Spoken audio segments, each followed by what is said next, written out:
안녕하세요, 찰리브라입니다. 이번 영상에서도 아마 지금 현재의 상황이 되게 불안하기 때문에 어떤 분들 같은 경우는 이미 확신이 있으신 분도 있고 어떤 분들 같은 경우는 암호화폐 장세를 좀 불안하게 느끼시는 분도 계실 거예요. 그래서 제 영상을 한번 보시고 지금 현재의 시점을 제가 정확히 말씀을 드리려고 하거든요. 그래서 그냥 숫자에 제가 집착해가지고 막 암호화폐 장세를 해석하는 편은 아니에요, 개인적으로. 전 약간 큰 관점에서 항상 바라보고 이 시장에 처음부터 이제 들어왔기 때문에, 일단 첫 번째로 이제 제가 여러분들한테 말씀드릴 거는 이더리움에 관해서 언급을 하려고 하는데, 이 차트를 그린 사람은 제가 아니죠. 그리고 저의 개인적인 견해는 아니에요. 근데 그리고 중요한 건 이더리움에 관해서 문 오버로드라는 어떤 그 네임드에 있는 차티스가 있는데, 그 사람이 지금 이더리움이 앞으로 향후에 상승할 가능성이 되게 농후하다, 본인이 보기에 그렇다고 얘기를 해요. 근데 이 사람 말고 다른 사람도 그렇게 얘기하는 사람이 몇몇 지금 있어요, 이더리움에 관해서. 그래서 이것도 그냥 참고하는 관점에서 한번 접근해 보시면 좋을 것 같고, 자, 비트코인에 관해서 이제 한 가지 말씀을 드리면 8,600달러가 되게 현재의 시점으로서는 가장 중요한 시점이에요. 8,600달러가 만약의 경우 깨진다면, 근데 8,600달러가 아마 가장 견고한 지지선이 아닐까라고 말하는 사람이 가장 많고, 8,600달러를 며칠 내에, 그러니까 오늘 내일에서 만약에 지지를 결국에 한다면 결국에는 암호화폐 장세가 9,000달러를 넘는 반등세가 올 가능성이 되게 농후하다는 얘기를 하는 사람이 아마 되게 많을 거예요. 8,600달러가 왜 되게 중요하냐면, 8,600달러가 깨지면 결국엔 8,200달러대까지 떨어질 수밖에 없다. 나머지 알트코인들은 차별화 장세가 가긴 하겠지만 전부 다가 올라가진 않는다는 거죠. 지금 현재 일부 알트코인들은 아마 반등하는 게 분명히 있을 거예요. 자, 도미넌스 상황도 마찬가지로 비트코인 같은 경우는 지금 떨어지고 있는 상황이고, 알트코인들은 야금야금 올라가 있는 것도 분명히 있을 거예요.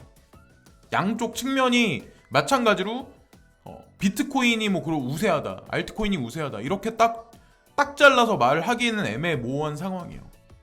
어쨌든 저는 중요한 게, 그레이스케일 자산운용사를 제가 되게 많이 추종을 하는데, 거기 표에 나와 있는 것 같이 포트폴리오를 그렇게 짜는 게 저는 바람직하다고 생각을 해요. 비트코인이 좀 오르면 비트코인만 막 엄청나게 간다 이렇게 말하기도 사실 되게 웃긴 거고, 알트코인 찔끔 올랐다고 그래서 그것만 막 엄청 추종하게도 되게 웃기다고 저는 생각을 하거든요. 시장 상황이 이러니까 어쨌든 현재 공포지수가 지금 41이다. 그래서 공포 단계에 지금 현재 우리 대중들은 그렇게 시장 상황을 느끼고 있다, 지수에 표현돼서 이렇게 나왔고, 제가 비트코인의 히스토리에 관해서 이제 한 가지 이제 말씀을 드리려고 하는데, 자, 이거는 뭐냐면, 그레이스케일 자산운용사가 비트코인 시장에 처음에 들어왔을 때가 2013년도 1BTC가 600달러일 때, 그때 상품을 출시했다고 제가 예전에 그 표를 보고 말씀드린 적이 있었을 거예요. 근데 정확히 2012년도에는 비트코인 한 개당 10달러였어요. 근데 1년 사이에 60배가 뛴 거죠. 근데 웃긴 거는 2014년도에 반으로 떨어져. 600달러인 게 310달러로 떨어져요.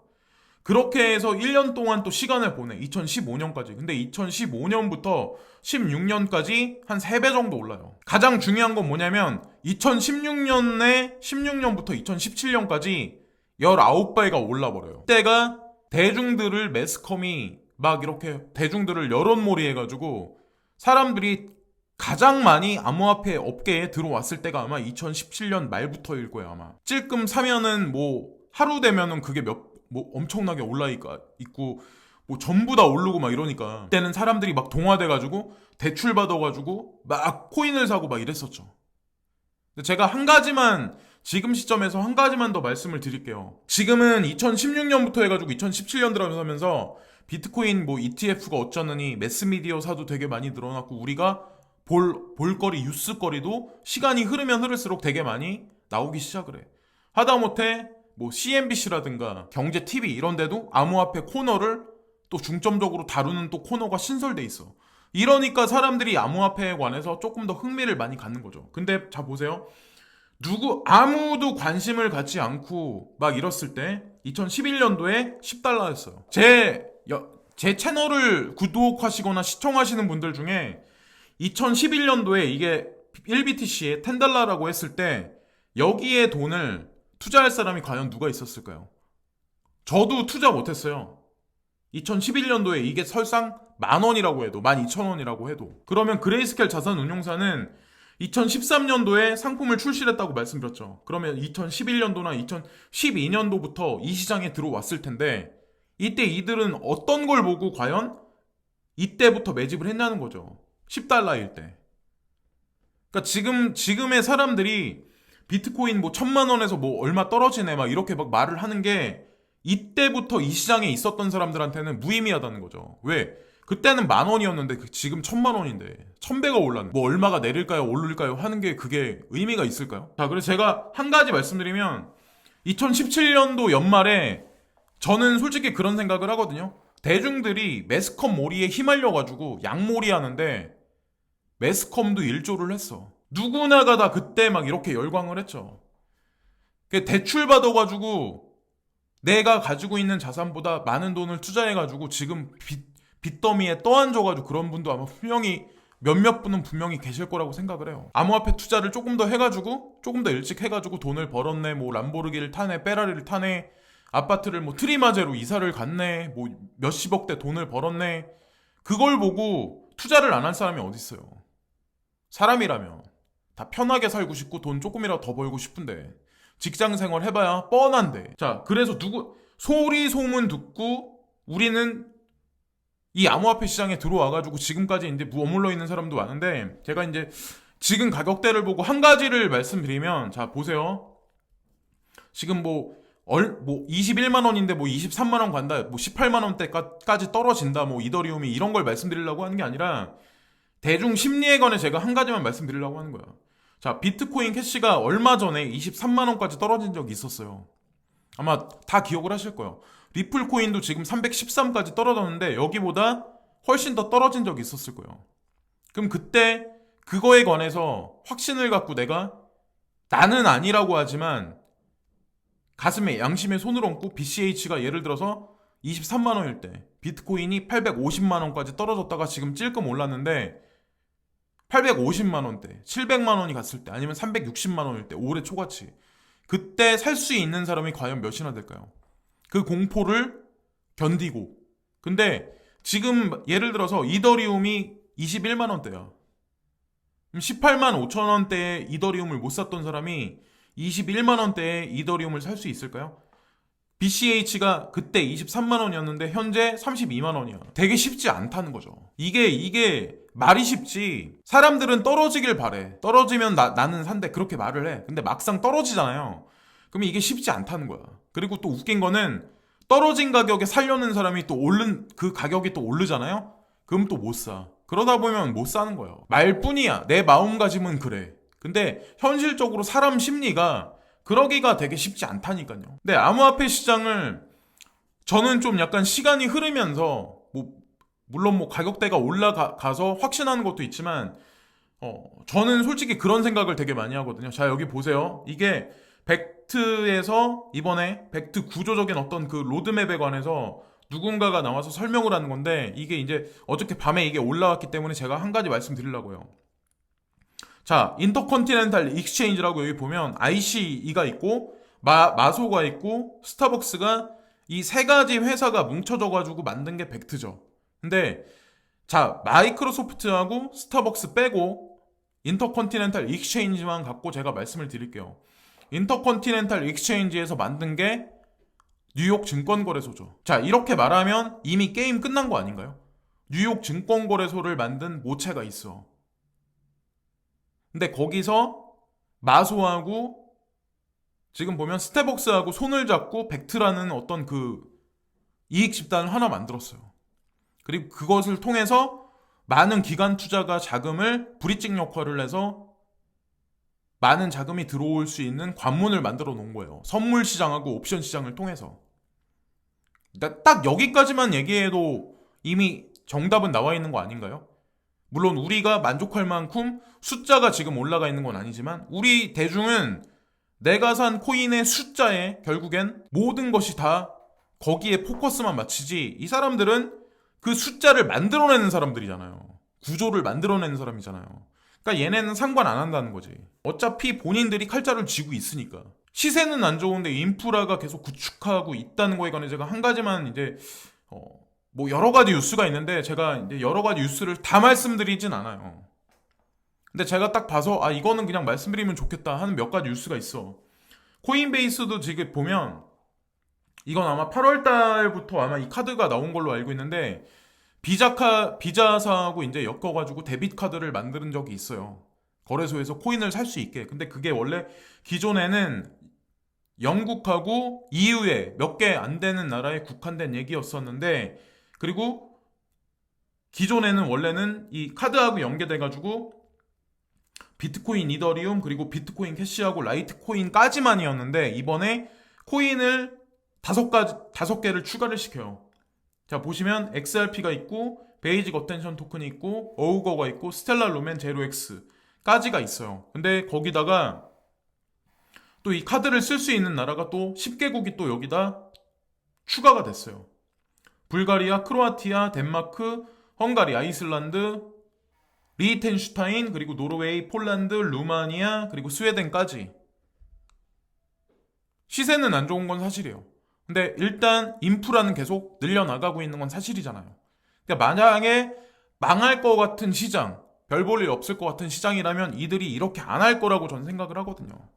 이런저런 뉴스를 보고 저는 그냥 제 생각을 말씀드릴 뿐이고, 자, 이거는 나이지리아에 관해서 한 가지 이제 말씀드리려고 하거든요. 갑자기 이 얘기를 왜 하냐라고 이제 저한테 말씀하실 분이 있겠지만, 여기 나와 있는 색깔 중에 짙은 색깔이 있는 거는 중국이란 나라한테 빚을 되게 많이 진 나라예요. 장래에 투자할 만한 어떤 그런 지역 중에 인도 말고 그 이후의 지역이 아마 아프리카일 거예요. 근데 아프리카에서 가장 많은 인구를 가진 나라가 또 나이지리아야. 제가 이걸 말씀드리는 이유가 바이낸스가 아프리카에 있는 나라 중에 좀 포커스를 많이 맞추고 진출했던 데가 또 나이지리아잖아요. 그러니까 가만히 보세요. 중국이란 정부한테 빚을 많이 진 나라가 나이지리아야. 근데 또 바이낸스가 여기 들어갔어. 이 보면은 퍼즐을 이렇게 맞춰보면 다 연결고리가 있다니까요. 그러면 영국이라는 데도 바이낸스가 들어갔죠. 그건 뭘까요? 뜻하는 게. 자, 그것도 한번 보시고, 이거 같은 경우는 지금 어떤 금융 인프라, 금융 허브의 축에 관해서 제가 지금 이동하는 어떤 그 축에 관해서 말씀을 드리려고 하는데, 아마 뭐 요즘에 여러분들이 많은 뉴스를 보시면서 홍콩에 관해서 아마 많은 뉴스들을 많이 보실 거예요. 근데 지금 있는 홍콩 사태가 발발한 게 과연 그냥 어떤 뭐 정치적인 어떤 과연 그 문제뿐만 아니라 결정적으로는 경제 문제하고도 되게 많이 긴밀하게 엮여 있다는 거에 관해서 한 가지 말씀을 드리려고 해요. 기존의 홍콩이라는 지역이 아시아의 금융 허브죠. 전 세계의 금융 허브면서 유럽의 금융 허브는 원래 잉글랜드죠. 영국이란 나라죠. 자, 영국이란 나라는 차후에 말씀을 드리고, 아시아의 금융 허브가 지금 보면 흔들흔들 거린 지가 꽤 오래됐어요. 그래서 아마 아시겠지만 전 세계에서 금융 쪽에 아니면 핀테크나 블록체인에 관련해서 행사가 많이 열렸던 데가 홍콩이었었던 적이 많았을 거예요. 근데 어느 순간부터 많은 자본들이 싱가포르라는 어떤 그 지역으로 국가로 되게 많이 이전을 했어요. 홍콩에서 빠져나간 자금이 상당히 많은 걸로 아마 알고 계실 거예요. 여러분들이 아마 알고 계실 때는. 이거는 그냥 단순히 그냥 단적인 어떤 그 단기적인 문제가 분명히 아니라는 거죠. 왜? 홍콩이라는 지역이 아시아의 금융허브로 있었던 그런 어떤 그 기간이 역사적으로 상당히 길어. 근데 그게 싱가포르로 또 이전이 됐네? 더 웃긴 건 중국이란 나라가 가진 중국에서 운영하는 어떤 어떻게 보면 그 알리바바라는 그 기업이 있죠. 근데 알리바바의 엔트파이낸셜이 거기서 많은 그 금융자본들이 또 섞여서 움직이는 게 또 싱가포르네? 이런 거를 가만히 봐보세요. 이 아시아의 금융허브가 어디서 어디로 또 갔나? 이게 또 이 작업이 왜 이루어질까? 근데 그렇게 따졌을 때 홍콩도 뭐 홍콩 시위가 장기화되면서 이런 지금 보면 아시아의 금융허브의 자리 위치에서 떨어지면서 암호화폐 거래소가 지금 새롭게 런칭이 된다. 홍콩이란데. 거기에 뭐 XRP, 비트코인, 라이트코인. 뭐 이거는 그냥 단적인 그냥 하나의 예시고. 그럼 홍콩 달러는 어떻게 될까요? 홍콩의 경제 문제가 이렇게 장기화되면 홍콩 달러에도 분명히 문제가 생길 거고, 그죠? 이 거래소가 들어간 것도 예산 일은 아니라는 거죠. 결국에는 뭔가 구멍이 있어야 거기에 뭔가 땜빵을 할 거 아니에요. 의도적으로 저는 그래서 미국과 중국이 그런 작업을 저는 하고 있다고 생각을 해요. 자, 이거는 중국하고 관련된 거니까 말씀드리고, 자, 이거 같은 경우는 웬 예전 건물 사진이 되게 흑백 컬러로 여기 딱 나와 있는데 1847년 역사적으로 되게 오래전 일인데, 뱅크 오브 잉글랜드가 이 금융위기가 발생했을 때 어떤 식으로 작업을 쳤나에 관해서 이 나와 있는 내용이었었거든요. 근데 제가 이제 한 가지 말씀드리면, 아시아의 금융 허브가 원래 홍콩이라는 데서 다른 지역으로 이동을 했어요. 자, 유럽의 금융 허브가 원래 잉글랜드예요. 근데 여기서도 많은 자본들이 빠져나와가지고 룩셈부르크나 아니면 벨기에나 다른 나라들로 살살 스프레드 돼서 지금 이동을 하고 있어요. 이미 이동이 돼 있고, 아직 브렉시트는 이게 실시가 되진 않았어요. 내년 1월달 말인가? 그때 실시되기로 이미 날짜적으로는 확정이 돼 있는 상태죠. 이것도 예산일은 아니라는 거지. 자, 홍콩도 역사적으로 금융허브의 자리에 있은 지 오래됐죠? 그러면 영국도 마찬가지로 금융허브의 자리에 있은 지 되게 오래됐어. 근데 거기에 있는 자본이 많이 빠져나갔어. 그러면 뭐야? 이게 뜻하는 게 뭘까요? 지금 기존에 있었던 어떤 금융의 어떤 그 역사적인 어떤 그런 것들이 다 전부 다 그냥 바뀐다는 얘기예요. 뭔가 우리가 모르게 공식적으로 우리가 알 수 있는 건 아무것도 없어요. 근데 이런 여러 가지 모든 사실들이 사실은 그냥 우연하게 일어난 건 아니라는 거죠. 근데 거기다가 제가 한 가지 추가적으로 한 가지만 말씀드리면, JP모건 체이스가 수백 년 동안, 그러니까 지난 역사적으로 봤을 때 되게 오랫동안 미국이란 나라의 금융이 쓰면서부터, JP모건 체이스가 있으면서부터 되게 오랫동안 그 건물이 자리에 있었던 그 베이스먼트를 옮긴대요. 본사를 옮긴대. 시카고 쪽으로. 왜 걔네들도 마찬가지야. 맨하탄에서 왜 갑자기 빠져가지고 도회지로 옮길까? 왜 시카고로 왜 옮길까? 이것도 예산일은 아니라는 거죠. 제가 그거에 관해서 자료를 조사해가지고 준비해 놓은 게 있긴 한데, 그거는 따로 영상을 이제 만들어서 한번 말씀을 한번 드려볼게요. 근거 자료를 토대로 해서. 자, 본사 이전이 그렇게 있을 때는 뭔가 있을 거다. 이것도 마찬가지로 이런 일이 있는 거는 사실 저는 블록체인하고 암호화폐하고 분명히 관련이 있을 거라 생각을 하거든요. 얘네도 마찬가지로. 금융의 축도 바뀌고 있다. 잉글랜드가. 자, 그리고 이거는 이제 국내 뉴스인데, 퇴직금 없앤다. 나눠받는 기업 퇴직연금 도입 의무화. 국가에서 지금 있는 뭐 의료보험, 국민연금 이거 말고 기업 퇴직연금이라는 거를 의무화한대요. 자, 이 뉴스하고 이제 또 다른 뉴스는, 제 이제 구독하시는 분 중에 정욱님이라는 분이 계시는데, 그분이 이제 저한테 주셔가지고 제가 감사하게 이제 이걸 한번 말씀드리려고 하는데, 제가 읽어보니까 되게 많이 중요하더라고요. 자, 보세요. 정년 퇴직한 분 중 상당수가 은퇴 이후 연금이 나올 때까지 가장 난처한 시기로 여기고 있습니다. 갑작스러운 소득 공백으로 절벽에 추락하는 것처럼 큰 어려움을 겪는다는 분들이 적지 않은데, 정부가 노후소득 보장을 위한 관련 방안들을 내놓았습니다. 우선 한꺼번에 받는 퇴직금 대신 나눠서 받는 퇴직연금의 의무화를 추진하기로 했습니다. 쟁점은 뭐냐? 의무화를 하겠대요. 자, 그리고 이 가운데 일시금이 아닌 연금으로 받는 가입자의 비중은 1.9%에 불과했었습니다. 기존에는 1.9%밖에 안 됐어요. 근데 이거를 의무화한다는 얘기는 1.9%짜리를 100%까지 끌어올리겠다는 얘기야. 300인 이상 되는 모든 기업들은 결국에는 세금을 더 낼 수밖에 없어. 정부에서 하는 얘기는 뭐냐면, 퇴직 개인연금의 가입 대상을 확대하고 세제 지원도 확대하여 노후 사회 안전망 기능을 보다 강화해 나가도록 하겠습니다. 이거는 정부에서 하는 얘기고, 우선 퇴직금 급 여법법을 개정해 올해 4분기부터 기업의 퇴직연금 도입 의무화를 추진할 계획입니다. 올해 4분기래요. 그럼 올해 4분기면 지금이잖아요. 그러면 바로 여러분들은 다음 달부터 추가되게 또 세금을 내야 되는 거예요. 이게 왜 갑자기 이게 나왔을까요? 정부에서 갑자기 이 정책을 갑자기 의무화할까요? 한번 좀 지금 생각해 봐야 된다고 생각하거든요. 기업한테는 좋을까요? 아니면 국민한테는 좋을까요? 결론은 뭐냐면, 이 퇴직금을 줄 수 없는 어떤 그 기업도 많이 늘어날 수밖에 없다는 거를 이미 정부는 알고 있다는 거야. 기존에 있는 어떤 그 사회 체계망에서. 그래서 그거를 프로테팅하거나 지연시키기 위한 펀딩을 만들기 위해서 이 세금 신설을 한 거죠. 향후 몇 년을 보고 하는 거죠. 이 작업을 하는 거는. 저는 이제 이걸 보면서 그런 생각을 하거든요. 거기다가 국민연금 기금 전망도 제가 이제 보면은 2052년까지 2053년부터 기금이 고갈돼요. 그러니까 국민연금도 마찬가지로 우리가 내지만 결국엔 그 기금이 고갈될 수밖에 없어. 어저께 뉴스에 말씀드렸다시피 주택연금도 60세가 55세로 내려갔어. 기업 퇴직연금까지 신설을 해. 이 여러 가지 것들을 가만히 보세요. 지금 우리가 살고 있는 현실 실생활에 어떤 그 생활들이 어떻게 되나. 또 한 가지 또 말씀드리면, 그래서 그런 분들이 아마 있을 거야. 야, 우리나라만 되게 살기 쉽지 않구나. 이민 가면 장땡이다. 헬조선 떠나야 된다. 자, 근데 저는 항상 말씀드리죠. 전 세계가 비슷비슷하게 돌아간다고. 우리나라에서 살기 힘든 사람이 미국 가면 그 사람이 갑자기 뭐 페라리 타고 다니고 막 이럴까요? 좋은 직장으로 이사 갈까요? 그건 아니라는 거지. 되게 단순한, 그거는 되게 진짜 단순한 생각이고 더 살기 힘들어요. 오히려 외국 가면.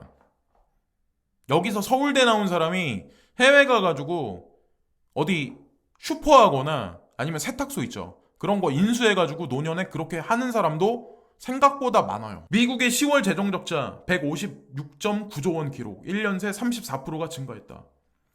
그러니까 한국 정부만 이러냐? 그건 아니라는 거지. 이 뉴스도 마찬가지로 정욱님이 이제 이 링크를 걸어주셨는데, 관세 부문 수입이 39%가 늘어 20억 달러다. 재정 적자가 34%가 늘었대요. 이게 예산일인가요? 그러니까 미국이 이러면 중국은 또 어떨까요? 그럼 전 세계 다른 나라는 어떨까요?